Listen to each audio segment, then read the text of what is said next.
ইবদিউ সৃষ্টির সূচনা করতে পারেন, তিনি বলছেন ইন্নাহু হুয়া ইবদিউ, তিনি সৃষ্টির সূচনা করেছেন, ওয়া ইউঈদ, এবং তিনি আবার সৃষ্টি করবেন।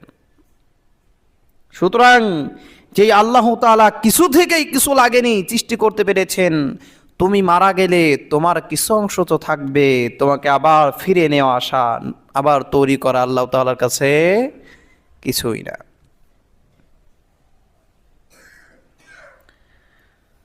সুতরাং এ কথা বলার সুযোগ নেই যে আমরা তো মাটি হয়ে যাব, আমরা তো আগুনে পড়ে ছাই হয়ে যাব, অথবা সমুদ্রের মধ্যে পড়ে গেলে সেখানে তো গলে শেষ হয়ে যাব, পানি হয়ে যাব, আর আমাদের আর পুনরায় ফিরতে হবে না, পুনরায় আমাদের জীবন দেওয়া হবে না, বেঁচে যাব, এই কথা বলার কোনো সুযোগ নেই। আল্লাহ তাআলা অবশ্যই আবার তৈরি করবেন। এরপর আল্লাহ তাআলা পরবর্তী আয়াতে